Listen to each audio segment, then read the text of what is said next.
It was a place. And you were there. Hello everybody, welcome back to the channel. Welcome to the channel if this is your first time. This is a video that I'm really kind of excited to put up because it's about an event that has run for a few years and I've had varying successes with it, but I think this time I'm pretty secure in what I'm doing and I think it'd be much more successful. It was quite successful last year, but basically I'm going to be tackling the Read What You Own challenge again. The principle behind this is about having so many books on your TBR, so many books you need to read that you own, like hundreds, that you need to kind of concentrate on that for a bit and try and curb your buying. Buying and reading are different things, and buying books is a wonderfully fun thing, and like especially if you find something that you've been looking for years or something else to add to your collection, it's a very cool thing. So I am definitely an advocate for buying books, definitely. But I do like this challenge because I have got so many books I need to read. And I think I've got better at doing this challenge. But the way I did it last year that worked really well was to do it as a timed thing rather than a number of books. So this challenge was started by, mainly, I think the two main ones were Olly at Crib and Olly and Greg at Another Bibliophile Reads. It's been taken on board by MJ from Reading This Life massively, and she's a real advocate of it, and I think she's got she's got a channel on Discord about it as well, and she talks about it a lot. And there's a few other people that have bounced more off MJ, I think, than the others. But yeah, some of the people that watch her channel. So she's been a massive player in this as well. And I know that Crystal from Fibre Artsy has been involved in this as well. But loads of people have done it. There's all sorts, and people have had a different kind of approach to it. And obviously you've got the great Michael K. Vaughan, who decided to just go mental and decide that he was going to do a 500 book challenge, which is going to take him ages. So clearly he's become allergic to buying books, seriously. But the idea originally was for a 100 book challenge, which Olly goes through quite quickly. I think Greg goes through them quite quickly as well. So it's quite doable for them. If I did a 100 book challenge, it would really literally stop me from buying books for over a year, which I think is really crap. So I can't do that. It would really, I think it would affect my mental health actually, because I'd want to buy books. I was stopping myself from having fun. So it would really like seep into my feeling about being okay. So I'm not going to do a 100 book challenge. I did do a 30 book challenge before they even started talking about reducing the numbers. So when he did the first one, I decided to do a 30 book challenge, which I did do, but I didn't enjoy it because I was always trying to read short books and it was all a bit ridiculous. But then when they brought out the different divinations, so it was like 25 book challenge, 50 book challenge, 75 book challenge. I tried the 25 book challenge and failed. I got to 18, I think it was, and then I just had to buy some books because I was missing it so much. So I failed that time, and then I tried it last time. I think there's been 3 so far. I think the last time I did it as a time thing rather than a number of books, and that worked well. So I think I did it as 3 months last time. I'm doing it as 2 months this time. So basically, when it all kicks off on November the 5th, I'm going to be saying that I'm not going to buy any books until Christmas, until the 26th of December. And I think that's quite doable. It's not massively demanding compared to some people's challenges, but it's still quite demanding on me because I like going to charity shops every weekend and I like looking at eBay and getting something once or twice a month and that kind of thing. So, it is definitely me curbing my habits for a very good reason, and that is because I've got so much I could read and I don't really have to do those things. So I do them for fun and to add to collection and stuff like that. But yeah, so I will be actively avoiding the shops so I'm not tempted as well, I think, in that period. So again, that's curbing your enjoyment, isn't it? So 2 months. So from November the 5th to December the 26th, that's my plan. And within that, I thought it'd be fun to do my last book haul before that happens. So tell you a few things I have bought. There's a mix of things I'm buying again that I already have and some new stuff, brand new stuff. Some of it's really interesting. So there's that.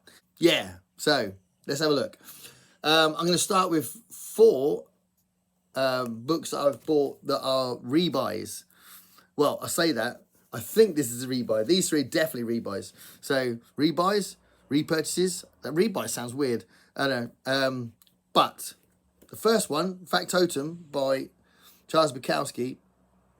I think I've got this, but I wasn't absolutely sure, and it was really cheap. It was like 50p. Yeah, 50p. And I thought, actually, if I haven't got this, I'll kick myself. And there's not that many books I haven't got by him. There's going to be there's going to be some videos about him soon on the channel, but I thought I'd get it just in case it was 50p. So yeah, so I think this is a rebuy. I think I've already got it. I haven't got this edition of it, but yeah, I think that's a rebuy. This is definitely a rebuy. This is my 4th version of this, but I also got this version. I've got this version of I Am Legend, but I couldn't find it, and I don't like the fact I couldn't find it. And have I lent it out? And if I've lent it out, am I going to get it back? If I haven't lent it out, why the hell can't I find it? So I've just got it again. So it was quite cheap, although you can see the back of it is a bit knackered from some sort of coffee stain. But I really like this edition. I like the rounded edges. Yeah, it's not perfect condition because of the coffee stain, but it's certainly absolutely fine for reading. So I might read that version at some point, but it will be I don't know how many, I don't know, 6th time I would have read it. But yeah, I wanted that version of that.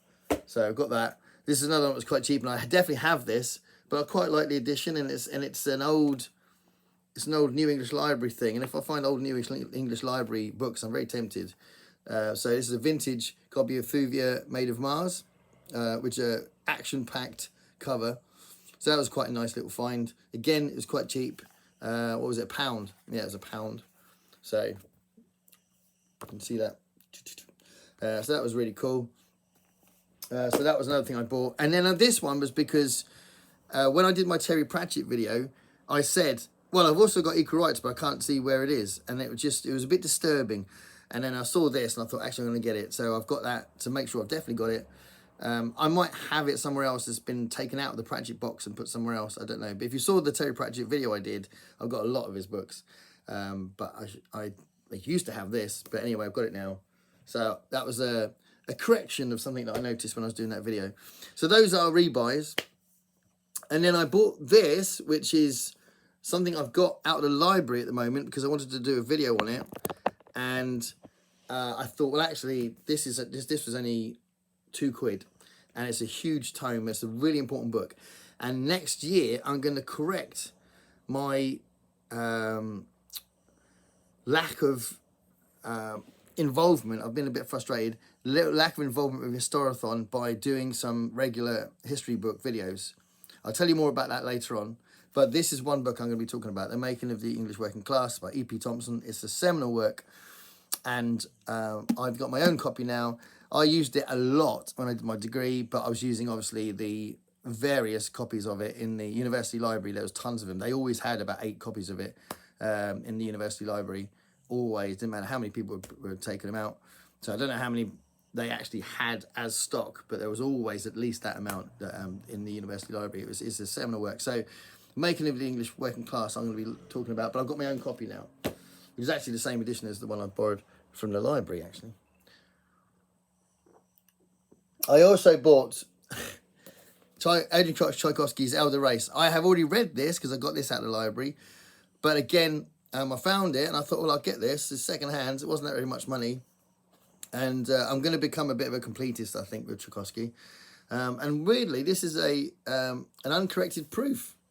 So hopefully, I'm not going to be finding loads of typos in it.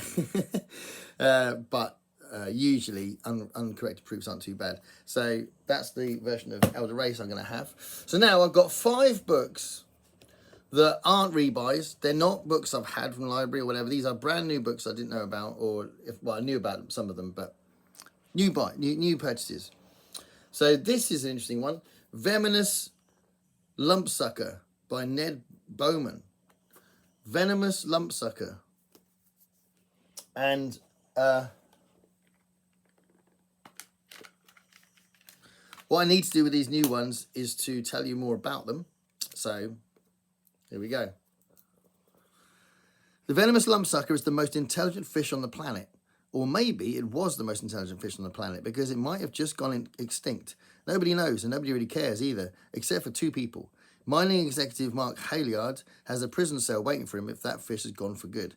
And biologist Karen Rasaint needs it for her own darker purposes. They don't trust each other an inch, but they're left with no choice but to team up in search of the lumpsucker. And as they journey across the strange landscapes of near future Europe, a nature reserve full of toxic waste, a floating city on the Baltic Sea, the lethal hinterlands of a totalitarian state, they're drawn into a conspiracy far bigger than one ugly little fish.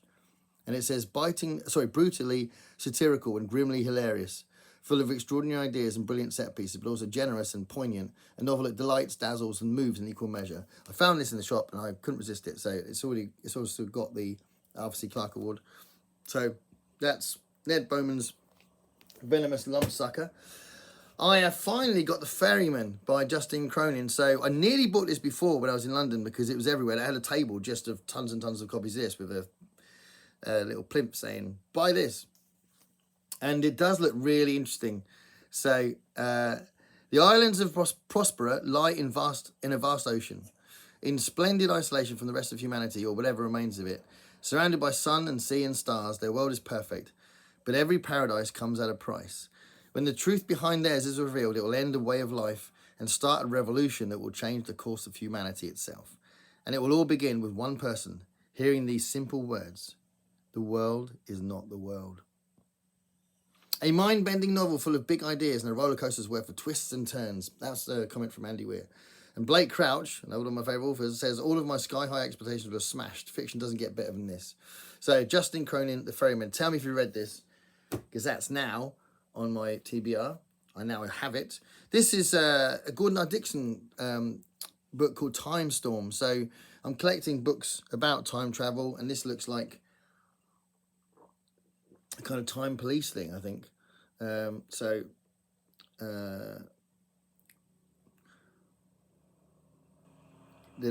trying to beat the time storm, travelling through the violent, terrifying landscape of an ever-changing world. Slowly gathering others around him, he begins to realise his awe-inspiring mission. He must become nothing less than master of the universe, what men call God. This looked really good from the back. So Time Storm, really awesome vintage cover again. So Gordon R. Dixon, Time Storm. And then I've got two more hard case crime books. So I've got these. This brings it to 30. I've got 30 of these books now. So I'll just tell you the one that I bought a little while ago, which is off the back of Olly from Criminal talking about it, and it just looks like a good laugh. Chokehold, and this is Angel Dare went into witness protection to escape her past. Not her past as a porn star, but as a killer who took down the slave. Not her past as a porn star, but as a killer who took down the sex slavery ring that destroyed her life. But sometimes the past just won't stay buried. When her former co-star is murdered, it's up to Angel to get his son, a hot-headed MMA fighter, safely through the unforgiving Arizona desert, shady Mexican border towns, and the seductive neon mirage of Las Vegas. Looks kind of crazy and fun. So that's Chokehold. And the other one I got, which is the Lost final novel by James M. Cain. So I absolutely loved Postman Always Rings Twice. It was brilliant. So I wanted to read more stuff by him anyway. And this is called Cocktail Waitress. An absolutely classic kind of hard case crime cover. I will do another video about the hard case crime books early next year probably. The day Joan Medford buried her husband and met the two men who would change her life forever. The handsome young schemer whose touch she'd come to crave, and the wealthy older man who'd make such a tempting husband number two. It's a classic Cain triangle, brutal and sexual and stark, that can only end in death. But for whom? The guilty or the innocent? Cocktail Waitress. So yeah, those are some of the things that I've added to my collection. The last little attempt before I stop buying to do the Read What Your Own challenge, where I will be not buying books for 2 months, and that is in November and December. Thanks, Ralph. You just made all those books fall down.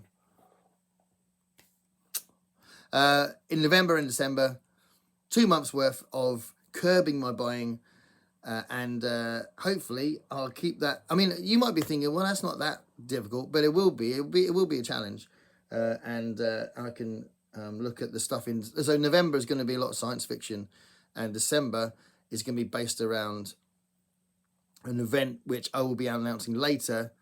But I'll just tell you now, it's going to be called Dangerous December. Look out for the video about that. Thanks for watching, everybody, and stay curious.